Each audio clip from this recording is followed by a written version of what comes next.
सुरुवातीला काही पावसासंदर्भातल्या बातम्या बघूयात। हिंगोलीच्या सेनगाव तालुक्यातील बरडा गावाच्या शिवारातनं वाहणाऱ्या सरस्वती ओढ्याला मोठा पूर आलाय। काल रात्री या भागात झालेल्या मुसळधार पावसामुळे या ओढ्याला हा पूर आलाय आणि या ओढ्याच्या पात्रालगत असलेल्या महादेव मंदिरात देखील पाणी घुसलंय। या मंदिरात 3 जण अडकले। दरम्यान या तिघांना बाहेर काढण्यासाठी प्रशासनाचं बचाव पथक रवाना झालंय। या 3 जणांमध्ये मंदिराचे पुजारी आणि 2 शेतकरी आहेत। हिंगोलीमध्ये निर्माण झालेली ही परिस्थिती मुसळधार पावसामुळे, त्या संदर्भात माहिती घेऊयात आमचे प्रतिनिधी मनीष खरात यांच्याकडनं। मनीष, काय आहे स्थिती आत्ताची तिथे? श्वेता, काल रात्री जे आहे या भागामध्ये मुसळधार पाऊस झाला आहे। या भागामध्ये मागील 10-12 दिवसांपासून पाऊस नव्हता आणि फायनली तो पाऊस पडलाय, परंतु पावसाचं रौद्ररूप होतं आणि या मुसळधार पावसामुळे जे आहे ते बरडा गावच्या शिवारातून जो ओढा वाहतो, सरस्वती ओढा म्हणून या भागातील नागरिक याला संबोधतात आणि या ओढ्याला मोठा पूर आलाय आणि या पुरामध्ये जे आहे ते लगतच एक मंदिर आहे, महादेवाचं मंदिर आहे आणि या मंदिरामध्ये एक पुजारी आणि त्या भागातील 2 शेतकरी जे आहेत ते अडकले आहेत। प्रशासनाकडून जे आहे ते आता बचाव पथक तिथे पोहोचलं आहे आणि थोड्याच वेळामध्ये कदाचित हे बचाव कार्य होईल आणि हे 3 नागरिक जे आहेत ते बाहेर सुखरूप पडतील। सुदैवाची बाब ही आहे यामध्ये की ओढ्याला एवढा पूर आलाय, परंतु आता पाऊस थांबल्यामुळे जे आहे ते थोडासा पूर ओसरायला सुरुवात झाली आहे आणि ह्या पूर ओसरल्यानंतर बचाव करण्यात देखील या नागरिकांना बचाव करून बाहेर काढायला मदत होणार आहे। परंतु एकंदरीतच जे आहे या मुसळधार पावसामुळे पूरस्थिती निर्माण झाली आणि या नागरिकांना जे आहे ते इथं अडकावं लागलं आहे। श्वेता, मनीष, धन्यवाद या माहितीसाठी।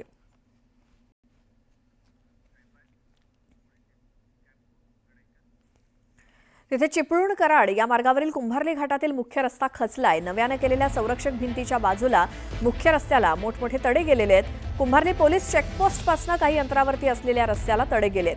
प्रचंड धुक्यामुळे वाहन चालकांना मोठी कसरत करावी लागते। पावसाचा जोर वाढल्यास मार्ग अधिक खचण्याचा धोका आहे। आमचे प्रतिनिधी राजेश जाधव आपल्यासोबत फोन लाईन वरती आहेत।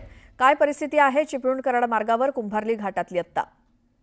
श्वेता, कारण पाऊस हा मागील 2 ते 3 दिवसापासून कमी होता, मात्र कालपासून पावसाचं प्रमाण वाढलेलं आहे। त्यामुळे जो चिपळूण कराड महामार्ग आहे तिथे नवीनच रेडनिंग वॉल बांधलेले, त्याच्या बाजूला रस्ता खचलेला आहे। विशेष म्हणजे हा जो रस्ता आहे तो रहदारीसाठी रात्रंदिवस चालू असतो, वर्दळ असते, एक जास्त रस्ता बिजी असलेला रस्ता आहे। मात्र हा घाटमाता आणि पश्चिम महाराष्ट्राला जोडणारा जो रस्ता आहे तो एकमेव असा मार्ग आहे जिथनं जास्तीत जास्त दळणवळणाची साधनं जात असतात। त्यामुळे कुठेतरी ह्या रस्त्याला धोका निर्माण झालेला आहे।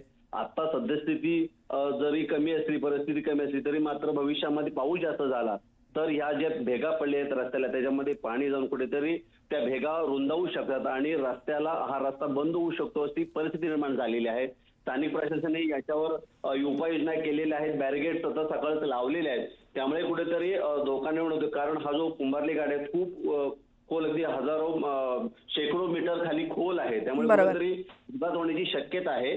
त्यामुळे स्थानिक प्रशासन अलर्ट मोडला आहे। श्वेता, राजेश, धन्यवाद या माहितीसाठी।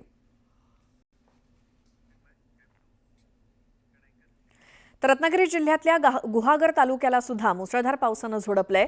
तालुक्यातील खालचा पाट इथे पावसाचं पाणी रस्त्यावरती आलंय, त्यामुळे नागरिकांना मोठा त्रास सहन करावा लागतोय। प्रशासनानं पावसाच्या पाण्याचा योग्य निचरा होण्यासाठी गटार व्यवस्था न केल्यामुळे पावसाचं पाणी थेट रस्त्यावरती साचत असल्याचं स्थानिकांचं म्हणणं आहे।